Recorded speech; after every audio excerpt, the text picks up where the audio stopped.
Hey there, I'm Jackie Ferris. This week on the 302, we are at Rockwood checking out a new exhibit called What's Old is New Again, treasures from the Bringhurst family that have returned to their ancestral home. Get ready for a little treasure hunt. The 302 is headed your way.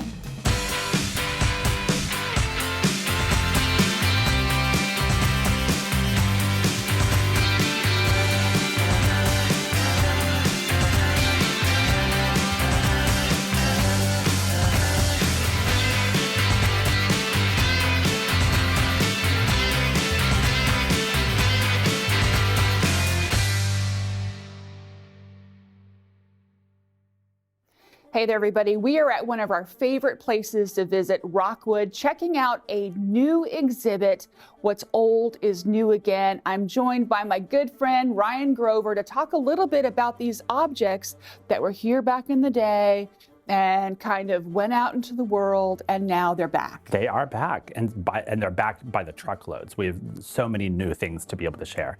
That's amazing. So, I mean, what must that be like, it's like Christmas, I guess, when this happens. Christmas, but with a lot of preparation and a lot of thought.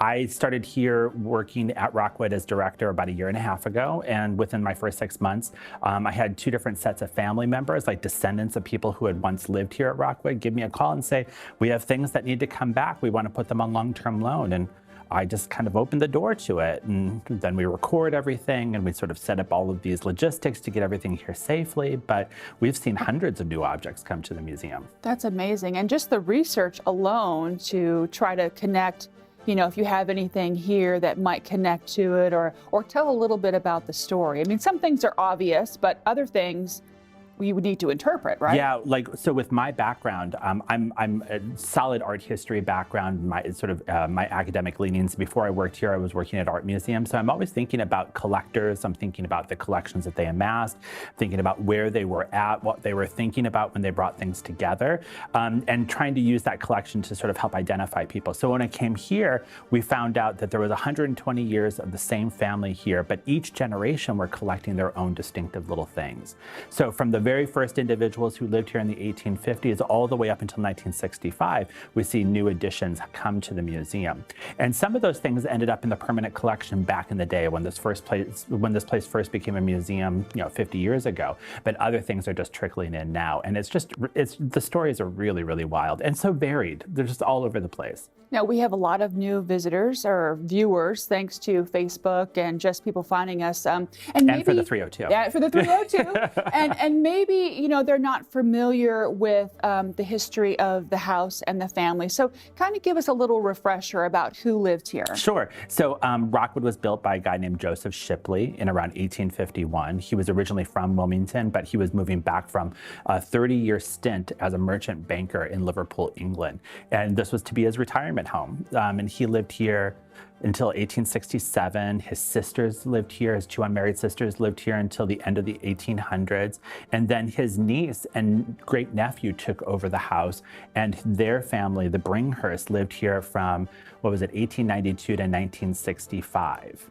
And then the last little family that was there were the niece of the Bringhurst, a woman named Mrs. Hargraves. And so she was here from 1965 until 1972. And then that's when the museum, when it started to transition into a museum operated and owned by Newcastle County government.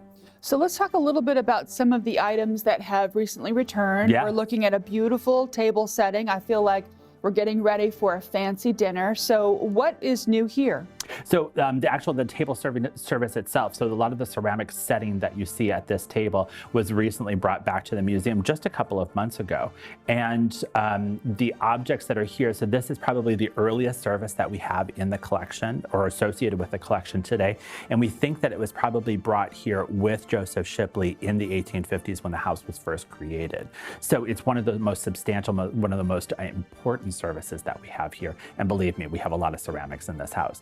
this family collected and collected and collected, but they never got rid of anything. So now it's a question of finding really interesting, distinctive things like the service that you see here. So this is probably 1830s, 1840s. It was created by Josiah Wedgwood Company in England, and it's stamped. It's fantastic. It's in really great condition, and it's really big. There's a large service. There's a number of pieces here that we could use in a lot of different interpretations within the house. And you have some, I don't know if they're just covers for the food in the back that were also? We do. They sort of represent a sort of big collection of silver that has also come to back to the house, which is just really interesting.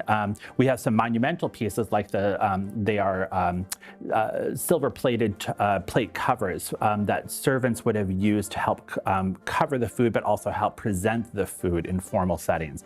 But it's just a small portion of all the silver objects that have come back through the family or from the family to Rockwood within the last couple of years, including teapots and all the sort of flatware pieces and just interesting sort of bizarre things that that you can only find within these families. Now you actually have a set of dishes that were in a shipwreck?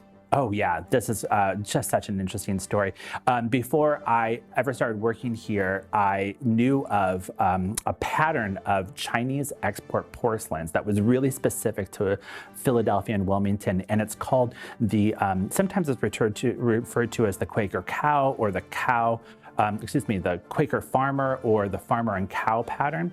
But quintessentially, this was a Chinese export porcelain that had a design on it with this sort of farmer that was painted in with a cow within a landscape. Really, really just picturesque and lovely. Well, it turns out that a young woman in Philadelphia, a prosperous Quaker family, had designed this back in the 1700s, late 1700s, and she had a service created. So she sent the design all the way to China.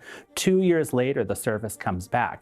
And so another couple of Quaker families loved the service, and they also ordered one. So there was one particular family member here, Eliza Jeffries, and she married into the Shipley family. So she became Joseph Shipley's sister-in-law. At her wedding service, she was ordering up all of this service in around 1802, 1803. She orders this farmer and cow pattern, this Quaker farmer pattern, and it comes all the way from China. Again, the process can take a year or two to happen.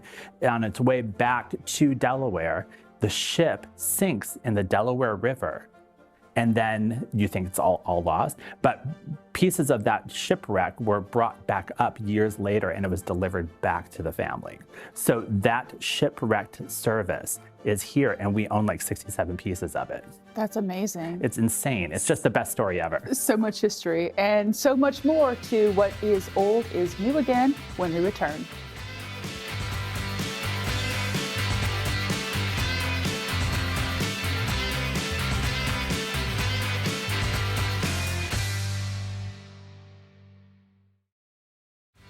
Hi, I'm Kristen Matulowicz with the Biggs Museum of American Art. Go Biggs or go home with the 302. Welcome back. We are at Rockwood checking out a new exhibit called What is Old is New Again. I'm joined by the director, Ryan Grover. So Ryan, we are in the living room, and there are a lot of new pieces here as well, starting with this chair. Yeah, so this little section is a little bit more about our mysteries at Oh, Rockwood. mysteries. Yeah. I do love a good mystery. So when new objects come into Rockwood and we're doing research to try and figure out what they're all about, we don't always have answers right away. Like I can be in the field, I can be working in museums for 100 years and I still find things that I'm like, oh God, what am I supposed to do with that? And this chair and this clock behind us are examples of that. So you're still in the process of trying to figure out when it was purchased, where it was made, and who used it? Well, so we think that the chair probably came to Rockwood in the 1930s with one of the Bringhursts, after Bessie Bringhurst Goldsmith, long name, sorry. And Bessie's husband had passed away a number of years before. She was retiring. She wanted to come back to live with her family. Her brother and sister were here at the house, and she brought with her an enormous amount of British and especially Irish decorative arts, lots of furniture. Mm-hmm. She and her husband had been living in Ireland for over 30 years at that point. And so this chair, we think came with her. So it's probably British, could be Irish, and it's of a style of chair that you see both in the UK, in the late 1600s, early 1700s, but you also see it here in this part of the world in sort of like southeast Pennsylvania, northern Delaware. Also about that time frame, the early 1700s. And we think that this one's probably British. The mystery, though, is that it's in such great condition.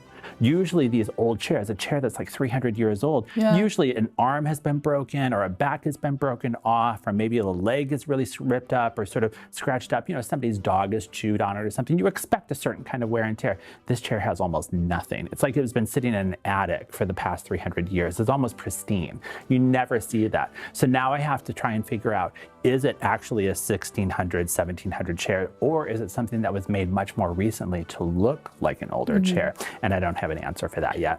Well, it could be that, you know, since it was made so well and taken care of so well, that's why it's in such great condition. But tell me about this clock. Well, the clock is a little bit, it's definitely has been taken care of well. It's in beautiful, beautiful condition, but this is actually two different clocks. Oh. Yeah, so we here at Rockwood, when I first started working here, we had the top of the clock, the bonnet, the piece that sort of goes over the movement, and we also had the brass movement inside the clock. And that was really exciting. We were like, oh, well, at some point, we'll just have to put the case, the long piece that everything sits on top of, we'll just have to put them together. And when the descendants of the Hargraves family called me and they had clock pieces, I was like, finally, we'll be able to put this fantastic clock back together. It's going to be super great. So I got all the pieces back here to Rockwood. I put it together. It doesn't fit. The movement, you can sort of see that the movement sort of rises high inside the bonnet, so it actually cuts off the top of the piece. And that's because of where it sits in terms of how high it sits on top of the body of the clock. And so what we've have done a little bit more digging, we found that the clock movement actually sits on an old wooden, an old oak case, and we have to now find that case and probably return the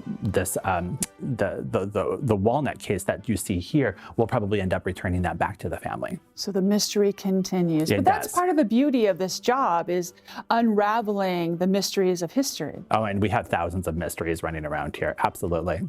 So these objects, were they in basements or attics, or were they using them? I mean, did anybody eat off of those dishes? Oh, for certain. Absolutely. Yeah, I think because you can sort of see wear patterns in the ceramic surfaces, you can see things that have been broken and put back together.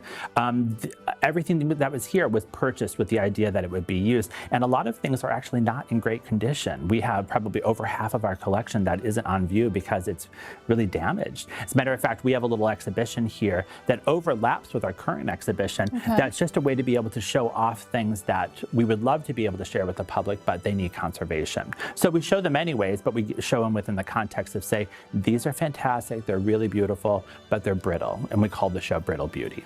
Absolutely. So, you know, when you're dealing with getting all of this in, I mean, it must have been quite a process. I know we have a red chair over there to kind of like age it and decide if it goes in Brittle Beauty or if it goes on the floor in the living room. Yeah, so we just sort of have to give ourselves a little bit of time with things, you sort of settle in with it, try and think about the storyline that you'll put around it, how we would like to have our interpreters sort of tell stories about it as people are coming through, and just whether or not the piece makes sense within the space that you're using it for. Well, we're really excited to find out more about this new exhibit, and we'll do that when we return.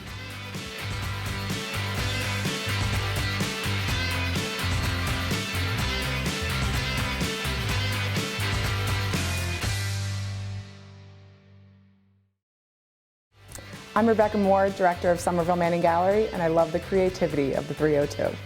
Welcome back. We have moved upstairs. I'm here with Ryan. Now, Ryan, tell me a little bit about where we are. Whose bedroom is this? So the last person that was living in this bedroom was probably the Bringhurst couple that bought the house in the 1890s. This bedroom was originally created for Joseph Shipley's guests as like a guest bedroom, and then different members of the family lived here, or like used it over the years. Now, one of the pieces that have come back to you is this gorgeous mirror. It's incredible. It's and what an incredible survivor. Usually these, what they call cheval glasses, they are usually in pieces. You can tell when you're looking at it that it's kind of just it's a delicate kind of construction process, and the mirror sort of screws into place within this tiny little sort of frame contraption. And so oftentimes they fall apart, they break. And so this object, having now survived since probably the late 1700s, first part of the 1800s, within this family, it's pretty incredible. So where was this being kept? Was it being used? This is also part of the group of materials that came back from the Hargraves. We think that the piece came to Rockwood in the 1930s with Bessie Bringhurst. And the reason that we say that is because there is a label on the back of it that says that it was created by I believe it was a cabinet maker named Kearney in Ireland. And that it says that it was a cabinet maker and gilder to the crown. And so, which a lot of cabinet makers were able to claim at that time period, but just an incredible sort of survival of that time period.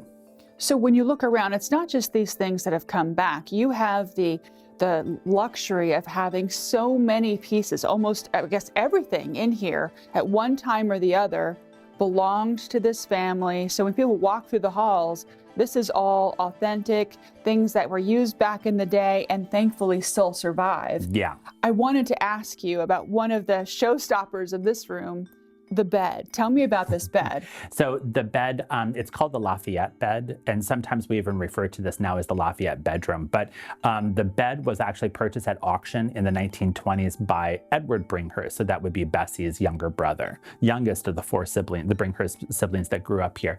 And the bed was bought at auction in the 1920s, and it was called the Lafayette bed in the auction advertisement. However, the bed itself was probably built in the 1840s, so it actually was built after Lafayette's last time in the United States. So he never actually slept in the bed. It was never associated with him. It was just something that someone had made up at some point.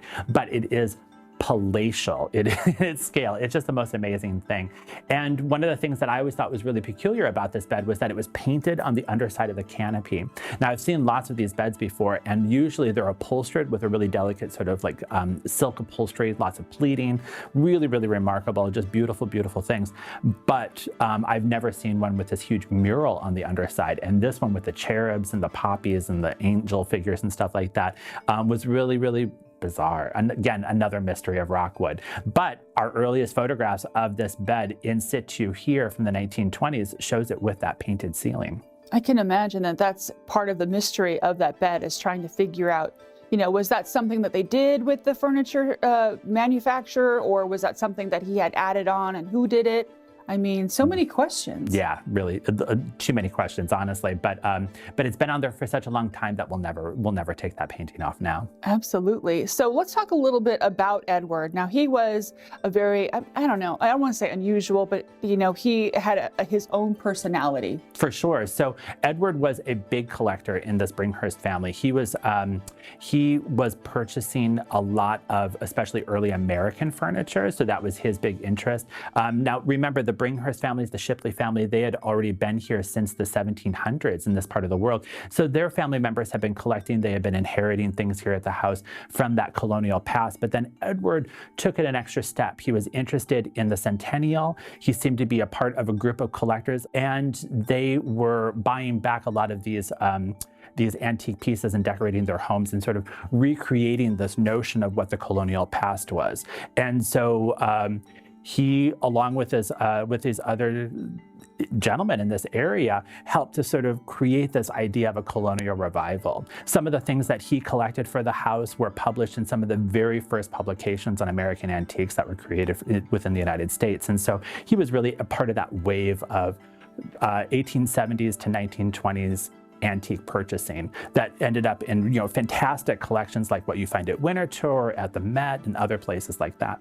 Now, didn't he want, he changed his name slightly, added a numeral? Was that him? Or? Yeah. So he was presented at the court, the royal court of King George V, and I think like 1911 or 1914, I forget which, but he was presented at court.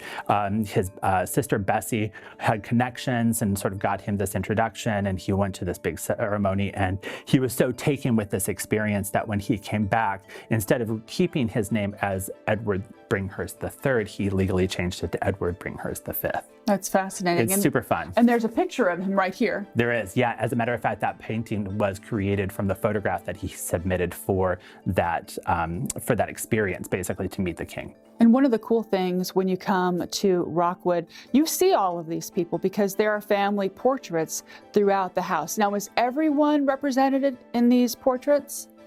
Not everyone, but a number of the family members, especially the Brinkhursts, are definitely represented here, and some of their extended family members as well. Because again, some of the things that are here at Rockwood, most everything that you see was here used in the house, but other things were sort of collected because they were important to the family members that once occupied this space. So this also became sort of a place, a stomping ground basically for some of those family treasures as well.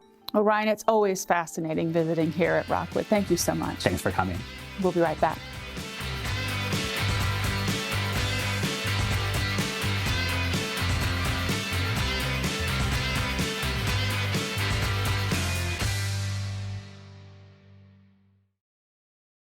Are you enjoying the show? If you visit Rockwood, make sure you snap a few pictures and tag the 302 on Facebook. Right now, here's a couple of other things you might want to check out.